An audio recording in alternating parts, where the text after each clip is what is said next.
Hello students, welcome to my application.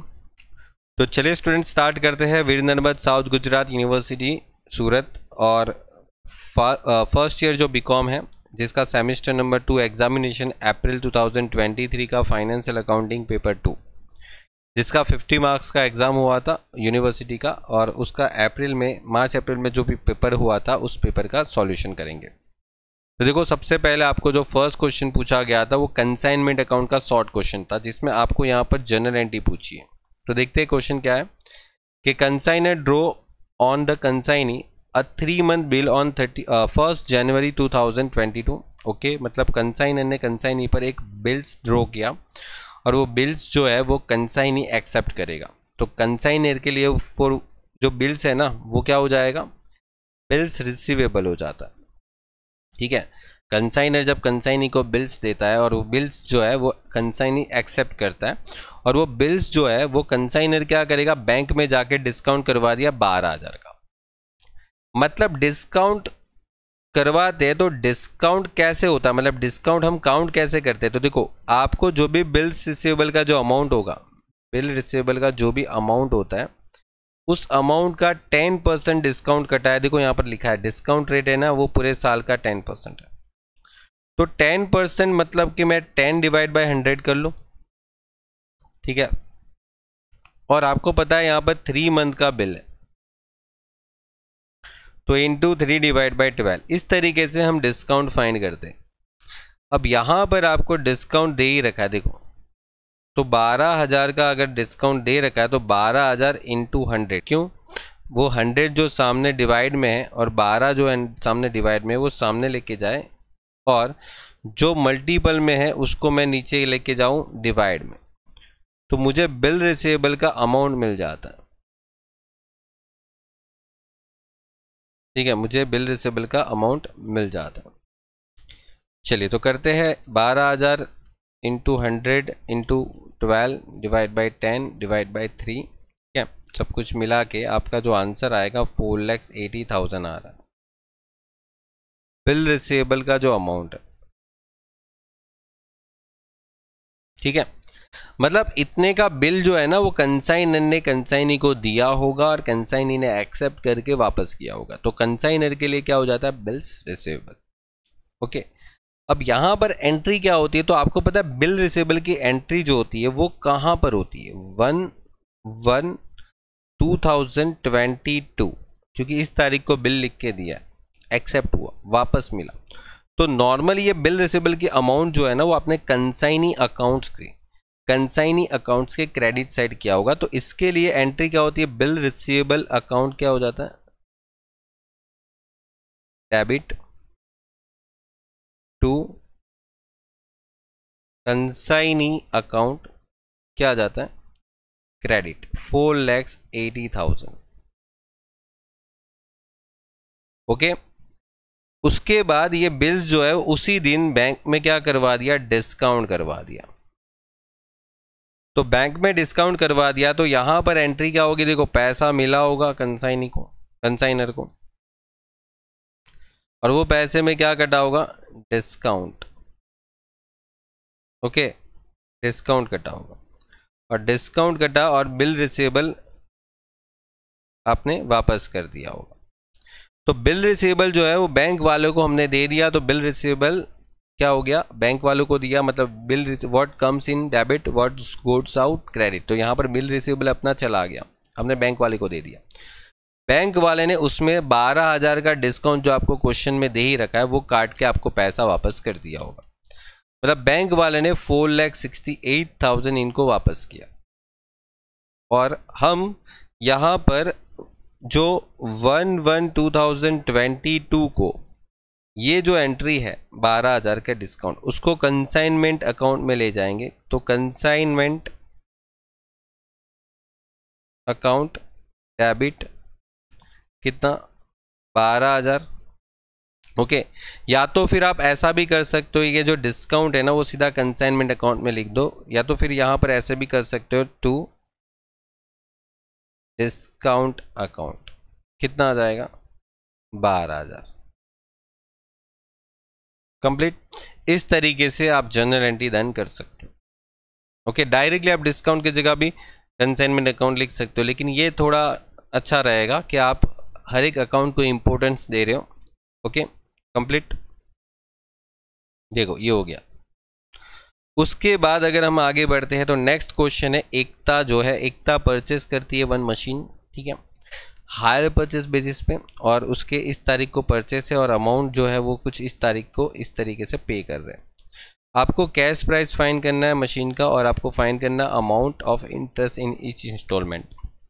देखो यहाँ पर जो आपका पहला इंस्टॉलमेंट है, ठीक है, यहाँ पर आप सपोज कर सकते हो कि सपोज आपका जो इंस्टॉलमेंट है, मतलब पेमेंट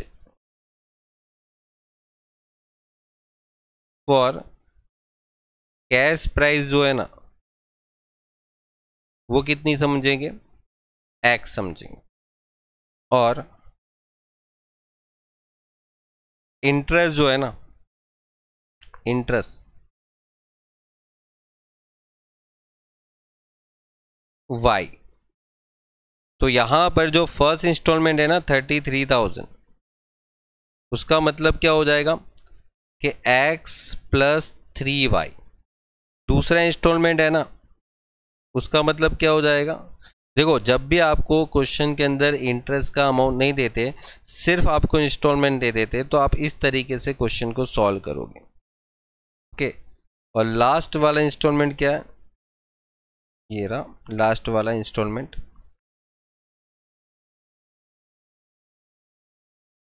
अब यहां पर एक बात है कि ये जो फर्स्ट वाला इंस्टॉलमेंट है ना, फर्स्ट वाला इंस्टॉलमेंट वो आपका डाउन पेमेंट है,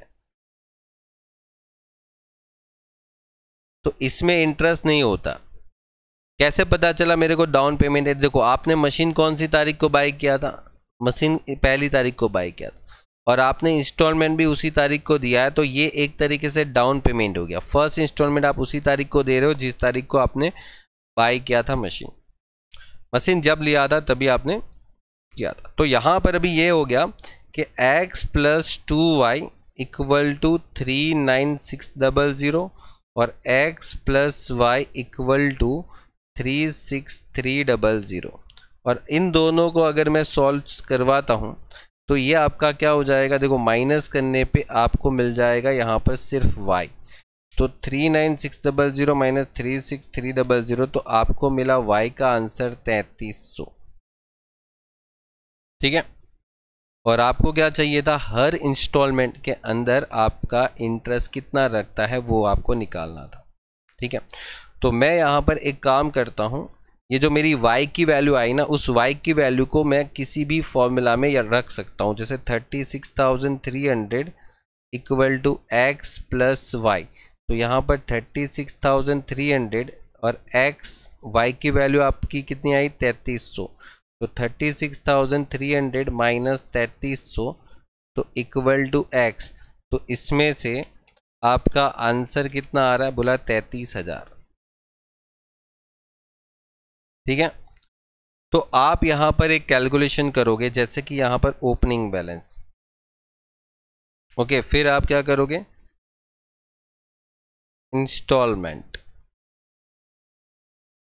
फिर इंटरेस्ट, फिर पेमेंट फॉर कैश प्राइस, और लास्ट में क्लोजिंग बैलेंस। यहां पर डेट लिख दो, जैसे इस आदमी ने कौन सी तारीख को खरीदा है, 1/1/2021, तो 1/1/2021 पे खरीदा। ओपनिंग बैलेंस आपके पास नहीं है, इंस्टॉलमेंट आपके पास, फर्स्ट इंस्टॉलमेंट आपने डाउन पेमेंट जो पे किया था वो 33,000 का था, तो यहाँ पर 33,000 का डाउन पेमेंट, इंटरेस्ट है नहीं, तो payment for the cash price 33,000 ही होगा। दूसरा इंस्टॉलमेंट आपको कितना दिया था 39,600, तो यहाँ पर 39,600 हो गया। तीसरा इंस्टॉलमेंट कितना था 36,300, तो 36,300, और ये सारे इंस्टॉलमेंट एक एक साल के बाद थे, ये पहला साल और ये दूसरा साल, ओके। और ये जो इंटरेस्ट है ना वो 3300 है। कैसे पता चला? देखो यहाँ पर लास्ट इंस्टॉलमेंट का आपके पास वैल्यू है। देखो ये जो फर्स्ट फॉर्मूला था और ये जो सेकंड फॉर्मूला था, तो दोनों फॉर्मूला जो है उसमें देखो यहाँ पर आपको y की वैल्यू मिल गई ना, y की वैल्यू आपके पास है, ठीक है। और मैंने आपको जब मेरे क्वेश्चन में पढ़ाया था तो मैंने ये भी बताया था, जब भी आपको सिर्फ इंस्टॉलमेंट दे और कुछ ना दे तो यहाँ पर ये जो डिफरेंस होता है ना इस इंस्टॉलमेंट का, वो आपका यहाँ पर इंटरेस्ट होता है। और फिर इसका डबल मतलब 2 गुना, मतलब 3300 का मल्टीपल 2 कर लोगे तो ये आ जाएगा 6600, ठीक है। और ये भी आपको यहाँ पर मिल जाता है। देखो ये भी आपको यहाँ पर मिल जाता है। जैसे यहाँ पर देखो ये रहा 2y है, y है, ठीक है। तो y की वैल्यू कितनी आई? 3300 आई, ठीक है। y की वैल्यू कितनी आई थी? 3300। और x की वैल्यू कितनी आई थी? 33000। तो y की वैल्यू अगर 3300 आई तो यहाँ पर y है, तो यहाँ पर 2y है, तो y इंटू 2 तो हो गया ना दूसरा इंस्टॉलमेंट जो था, मतलब जो नेक्स्ट फर्स्ट इंस्टॉलमेंट मतलब की, तो फर्स्ट इंस्टॉलमेंट का वैल्यू कितनी आ गई? 6600। और हम यहाँ पर क्या करते हैं? ये माइनस करते हैं। तो 39600 में से 6600 अगर माइनस कर दूँ तो आंसर कितना आ रहा है? 33000। और ये भी कितना आ जाएगा माइनस करने पे? 33000। ओके। और आपको ये मालूम, मतलब ये तो मालूम हो गया कि ये जो वैल्यू है वो कितना आने वाला है? 99000। ओके चेक करो, देखो 33000 को 3 बार प्लस कर दो तो यहाँ पर आपका जो ओपनिंग बैलेंस है वो कितना आएगा? 99000। और उसमें से 33000 माइनस करूँ, 99000 में से 33000 माइनस करूँ तो 66000। फिर वो 66000 में यहाँ पर लिखूँ, उसमें से 33000 माइनस करूँ तो कितना आ जाएगा? 33000 आ जाएगा, ठीक है।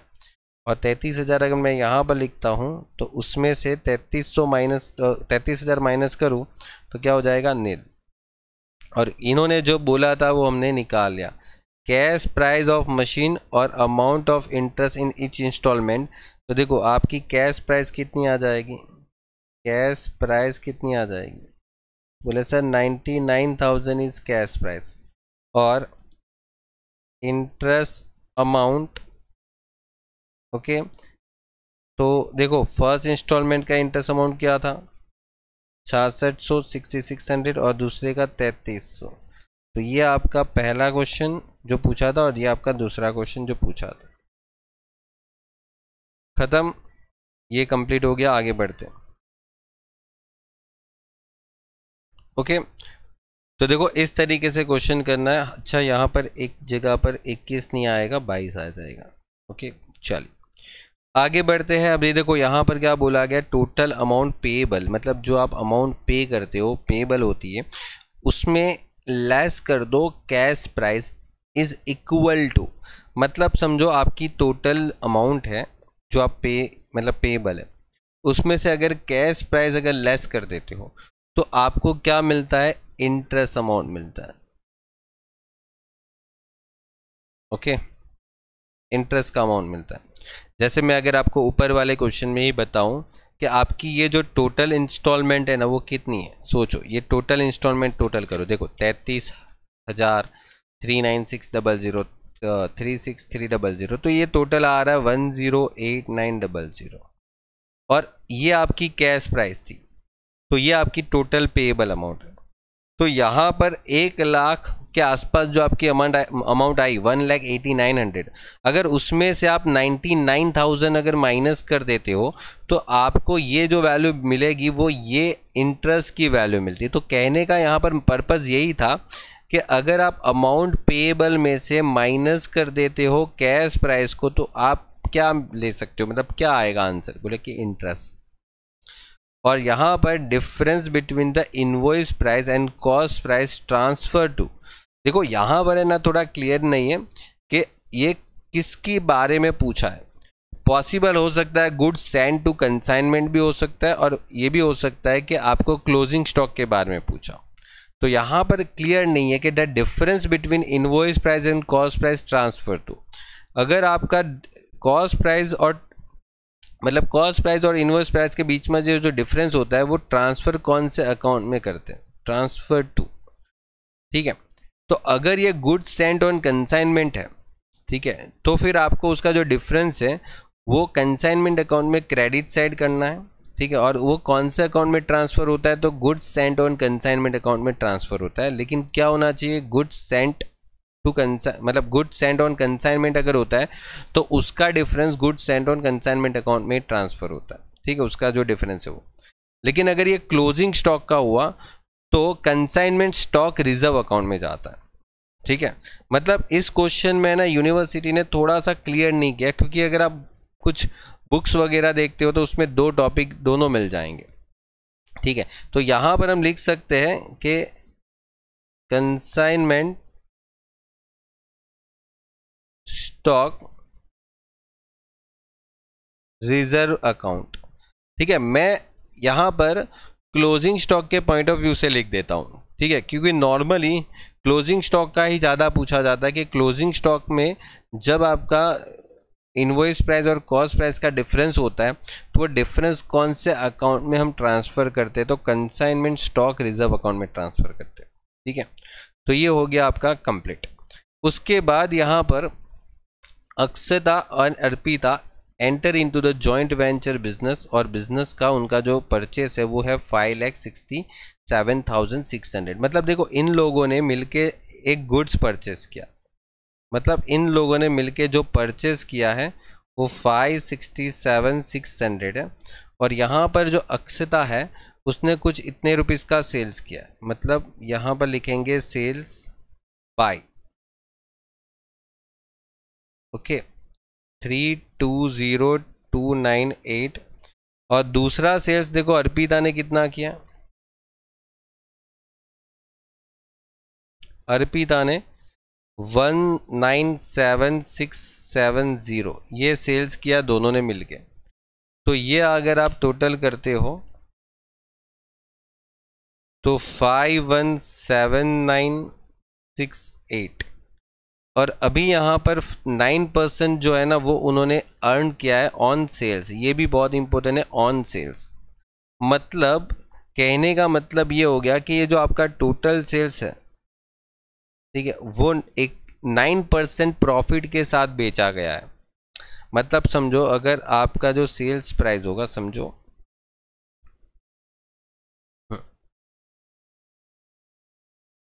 तो देखो यहाँ पर पहली बात ये समझनी है कि ये 9% उसने किसके ऊपर प्रॉफिट ऐड किया होगा। तो इसने क्लियर कट कुछ बोला है क्या क्वेश्चन में कि 9% प्रॉफिट किसके ऊपर ऐड करना है, मतलब 9% ऑन सेल्स या फिर ऑन कॉस्ट, ऐसा नहीं बोला, ठीक है। तो देखो यहाँ पर बोला है 9% must be earn on sales, मतलब ये जो आपका सेल्स है ना उसमें आपने 9% प्रॉफिट कमाया। तो मतलब ये हो गया कि आपका जो कॉस्ट होगा ना वो 100 रुपये होगा, उस 100 रुपये पे आपने प्रॉफिट जो ऐड किया होगा ना वो 9% मतलब 9% प्रॉफिट ऐड किया होगा। मतलब 100 रुपये की जो अगर आपके पास चीज़ होगी ना तो उसमें 9 रुपये आपने ऐड करके आपने जब बेचा होगा ना तो 109 रुपये पे बेचा होगा, ये आपका सेल्स हो गया। तो अभी यहाँ पर सवाल ये उठता है कि जब कोई आइटम 109 रुपये की थी उसको आपने कितने में खरीदा था, 100 रुपये में, मतलब 109 रुपये की चीज़ आपने 100 रुपये में खरीदी थी। तो 517968 का जो आपने बेचा है, ये जो आपने बेचा है उसको आपने कितने में जब खरीदा होगा, ठीक है, आपने कितने में उसको परचेस किया होगा, ठीक है। तो ये जरूरी थोड़ी है कि सारा का सारा जो परचेस है वो सब कुछ बेच दिया होगा, उसमें से कुछ गुड्स है जो हमने बेच दिया होगा। मतलब यहाँ पर माइनस कर सकते हैं कॉस्ट ऑफ गुड सोल्ड, है ना। मतलब आपने जो गुड्स खरीदा वो सारा थोड़ी बेच दिया होगा, सभी गुड्स थोड़ी बेचे होंगे, उसमें से कुछ पोर्शन जो है आपने बेच दिया होगा। तो सवाल यही उठता है कि कितने बेचे होंगे। तो आप क्या करोगे, इसको सॉल्व करोगे ना, मतलब 517968 इंटू 100 डिवाइड बाई 109, तो आपको मिलेगा 475200। मतलब ये जो है वो आपकी कॉस्ट प्राइस होगी, cost price of goods sold, okay. मतलब इसको मैं यहाँ पर ठीक से लिख देता हूँ, एक second, cost price of goods sold, मतलब जो गुड्स आपने बेचा ना उसकी कॉस्ट प्राइस, ओके, और आपने जो खरीदा था वो था 567,600 और आपने जो बेचा वो 475,200। मतलब इतने के गुड्स में से आपने इतने का गुड्स है ना वो बेच दिया। तो अभी आपके पास कितना गुड्स बचा, ठीक है, अगर जितना गुड्स बेच दिया वो माइनस कर दो तो आपके पास 92,400 इतना गुड्स अभी भी स्टॉक में है। ठीक है, ये आपके पास क्लोजिंग स्टॉक है, क्लोजिंग स्टॉक। ठीक है, क्योंकि जो बेच दिया उसके बाद जो रह गया। अब यहां पर देखो लिखा है both partner took the closing stock on cost, ratio है 2:3। मतलब यहां पर दोनों पार्टनर, एक तो अक्षिता, ओके, एक अक्षिता है और दूसरी है अर्पिता। ये जो दोनों पार्टनर है वो 92,400 और 92,400 के जो गुड्स है उसको 2:3 में वो लोग खुद लेके जाएंगे। तो यहाँ पर अगर आप उसके कैलकुलेशन को फॉलो करते हो तो 2/5 कितना आ जाता है, 36,960। और ये अगर आप करते हो तो आंसर आता है 55,440। ओके, अब आप इसका क्या पूछोगे, यहाँ पर क्या पूछा है, journal entry, pass the journal entry. अच्छा, अब ये जर्नल एंट्री कौन से अकाउंट में जाती है, तो ये जो दोनों पार्टनर्स हैं ना अक्षता और अर्पिता, उनके कैपिटल अकाउंट में डेबिट साइड जाता है। तो यहाँ पर एंट्री करेंगे अक्षता कैपिटल अकाउंट और अर्पिता कैपिटल अकाउंट, कितना है 36,960। ठीक है, ये डेबिट हो जाएगा और 55,440 और ये जाएगा जॉइंट वेंचर अकाउंट में, और जॉइंट वेंचर अकाउंट में 92,400। ओके, उसके बाद आपको एक छोटी सी थियरी क्वेश्चन पूछा था। ठीक है, और थियरी क्वेश्चन ये था कि यहाँ पर अकाउंटिंग स्टैंडर्ड जो 9 है आपका, ठीक है, जो आपके लास्ट चैप्टर में, not applicable on which revenue, मतलब अकाउंटिंग स्टैंडर्ड 9 जो है वो कौन से रेवेन्यू पे एप्लीकेबल नहीं है। तो यहाँ पर इसका मतलब देखो मैंने लिखा है, आपको यहाँ पर आंसर भी प्रोवाइड कर दिया है कि this accounting standard does not deal okay with the revenue resulting from the construction contract. मतलब जो कंस्ट्रक्शन रिलेटेड जो कॉन्ट्रैक्ट होते हैं ना, ठीक है, कंस्ट्रक्शन कॉन्ट्रैक्ट, ठीक है, जो बड़े बड़े ब्रिज बनते हैं या बिल्डिंग बनती है, तो कंस्ट्रक्शन रिलेटेड कॉन्ट्रैक्ट के अंदर ये अकाउंटिंग स्टैंडर्ड एप्लीकेबल नहीं होता। हायर परचेस और लीज एग्रीमेंट, जैसे हायर परचेस और लीज एग्रीमेंट में भी इसका यूज नहीं होता। Government grant and other subsidies, उसमें भी इसका यूज नहीं होता। जैसे गवर्नमेंट से ग्रांट आती है, सब्सिडीज आती है, ठीक है, उसके ऊपर इसका यूज नहीं होता। और दूसरा है insurance account, okay sorry, insurance contract in case of insurance company.